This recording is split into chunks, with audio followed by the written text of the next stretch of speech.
Okay, so here's my first attempt at trying to change the seals on the SeaStar Hydraulic Steering system. I've never done this before, just watched a few videos, and I figured I'd share my experience with you, see how it goes. I'm not sure how easy or how difficult it's going to be. I've seen several people do it. It doesn't look too difficult, but I'm going to give it a try. Again, share my experience with you. Let's see how it goes. Here are the items I'm going to need in order to do this project. I looked at a ton of videos and I think I'm pretty well prepared. I've got my hydraulic fluid. This is a premium grade hydraulic fluid. It's not SeaStar, so the mechanic there said this should work perfectly fine and it's half the price. I've got my shop rags here in order to be able to catch the fluid that spills over. I've got my bleeder valve hose and my fill hose here. I bought this online just for a few dollars. Here's the Domatec. This is the OEM version of the seals. I decided not to go with the cheaper seals that you can buy online. So I've got my seals here. There's the plastic cap that goes on there to protect the threads. I've got my seals for the valve, the bleeder valves, and then my pin wrench, and of course the instructions here. My owner's manual. I've got gloves. I've got a 1/2-inch wrench. This loosens and takes off the bleeder valves. I've got a 3/4 inch socket and a 5/8 inch socket. These are for the pistons and for the housing bracket, so you can get that off. I do have a vice grip or this rubber strap wrench just in case I have difficulty getting the other nut loose on the other side. So again, I'm by myself doing this, so I'll need the help. I think I might have mentioned gloves, but this is what I'm going to need here in order to get the job done. So the first thing I'm going to do is make sure I'm protected. This has a jack plate on it, so it pushes it off the transom a little bit. I'm going to take these rubber caps off of my bleeder valves. One of the challenges I have is that there's so much play in this steering wheel. When I try to press on this end cap to turn it, it wants to push away from me. So I'm going to have to try to keep it still as best I can and remove this at the same time.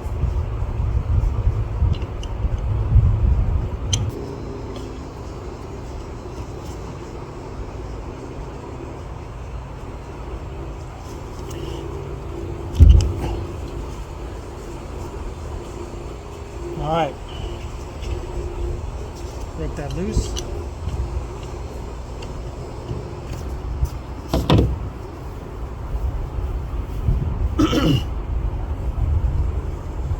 All right, give myself a lot more room to work with now that I've tilted back, trimmed back my motor.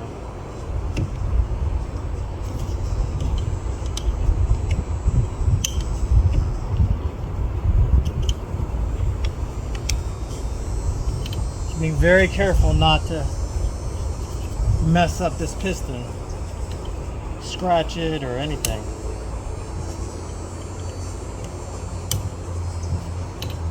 We'll go to the other side.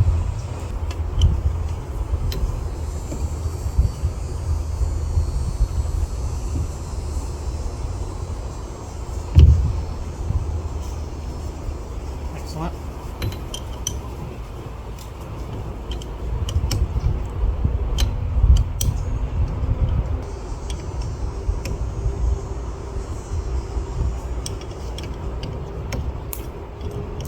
Loosen up these bleeder valves.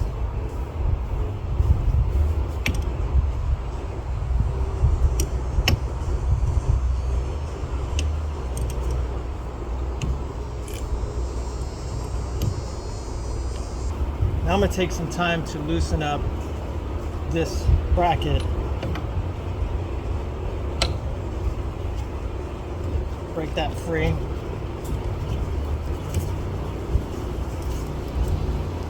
I only need to break one free on one side. And I'm going to try to loosen this one up now.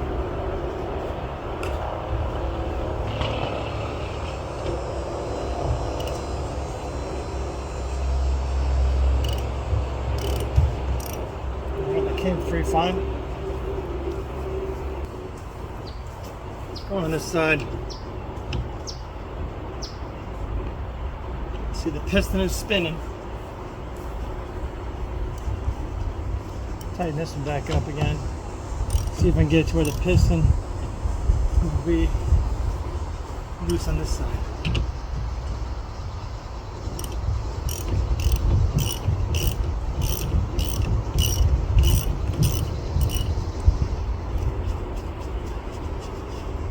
This guy here. Keep that there.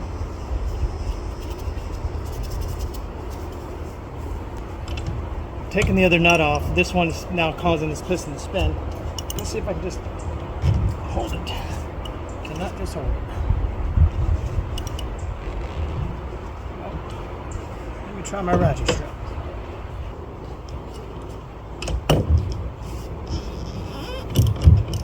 Alright, so I've got the nuts off here. This one has a little washer. Keep these together. Just gotta make sure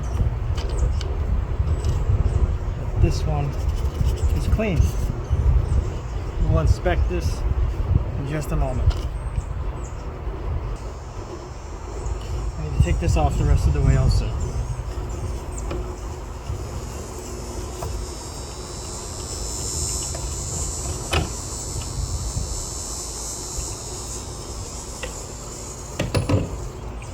Will this bracket come off? I don't know. Let's see.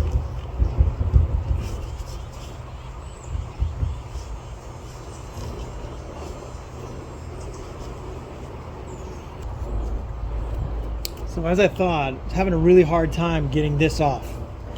This bracket was on here. Although it's not corroded on, had a challenge with it. And let me share with you what I did. I took this over the top, put it on here, found where this was, came on this side, over the top, found it, and knocked it loose.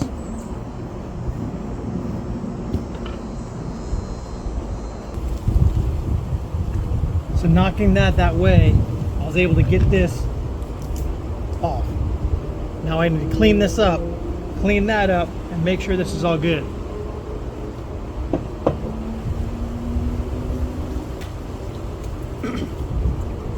I'll also take off, I'm going to take these off completely now.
With these off, I can put the seals back on.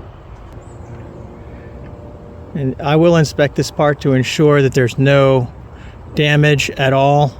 Super smooth before I put it back on. Same with this side here. The same with this side here. I'll make sure there's no issues with this piston before I put the new one back on. I'll clean all that up, get it ready for the new seals.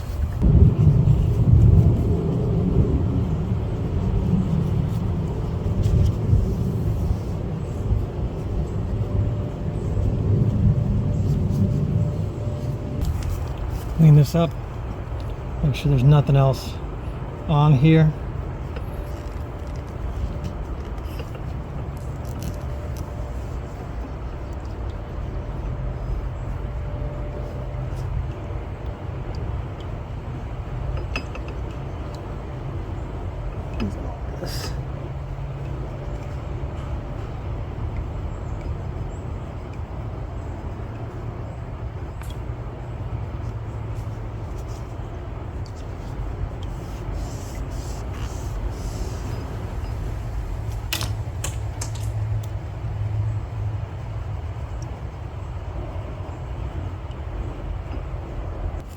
Now that I've inspected this and everything looks really good, super clean, I'm going to put this protective cap on here, put some of the hydraulic fluid back inside the seal, and slide this guy back on gently.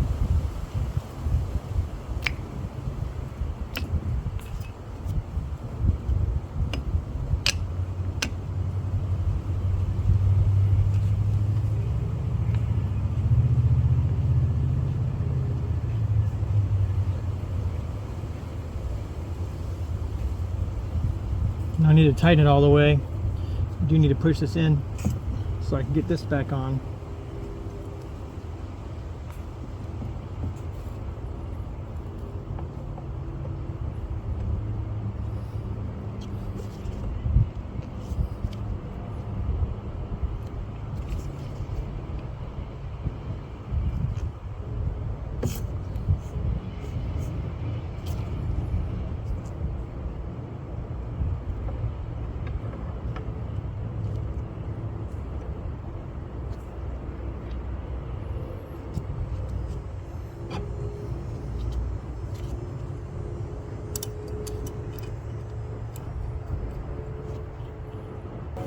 Just need to tighten this up and tighten that up. Bringing it around to this side, I'm going to do the same. This has been completely cleaned. Take a little hydraulic fluid.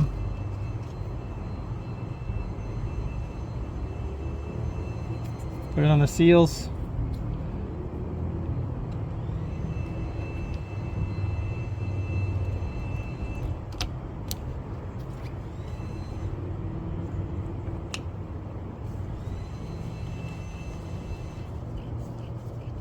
Now that this has been cleaned, I can put this back on, but before I do, I want to inspect this and clean this as well. A couple of rubber washers. I mean, look at all the crud that's on there. I'll put some grease on it in a moment. Now we put it back. Put the washer first. Another rubber washer. Another rubber washer.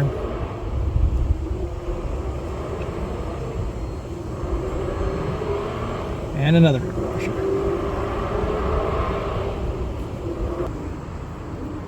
Now I put this back gently over the top of this.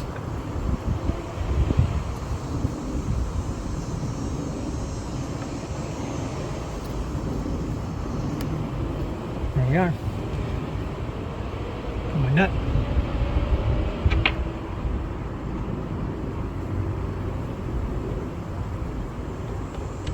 I've got a washer.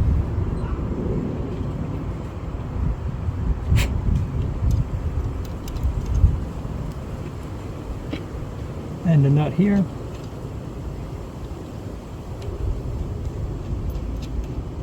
All right, now we just tighten this down.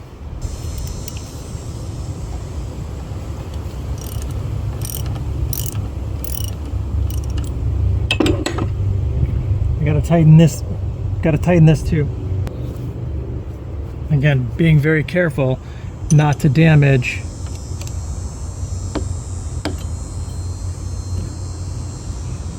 that piston.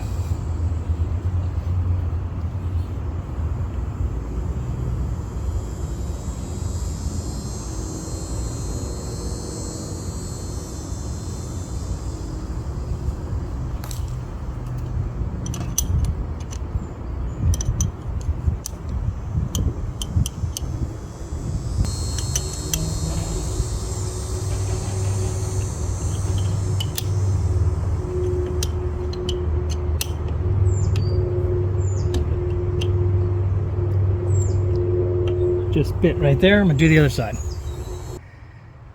I've tightened these bolts down. Don't know the exact torque specifications, but they're on there pretty tight. These are good. This piston was no longer turning when I was tightening these, so we're good. I just need to change the seals on these bleeder valves. Again, don't have to do it, but they come with it. I might as well. So I'm gonna take these bleeder valves off and change the seals. All right, so I've got the bleeder valve hose connected to the two different bleeder valves for the port and starboard side of the steering.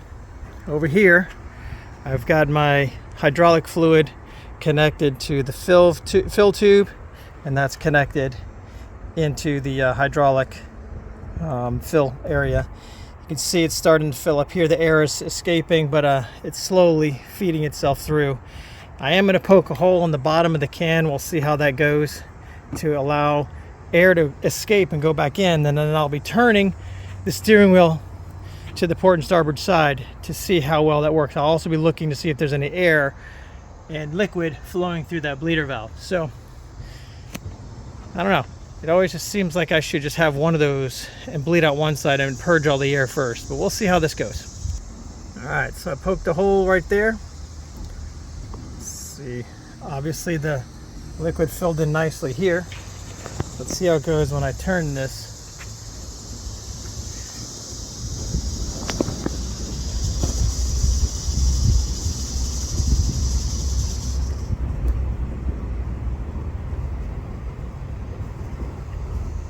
There we go, we got some fluid, hydraulic fluid. That's the old color fluid going through here.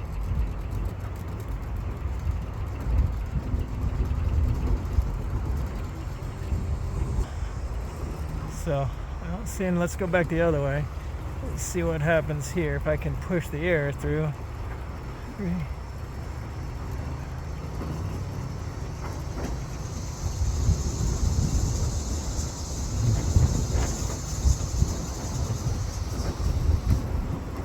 Now over here you can see the bubbles are coming up. The bubbles are starting to come up, and I'm starting to get some of the old fluid in here, which is really good. I'm going to go the other way now. See what happens here. You can see it, the bubbles there all passing through.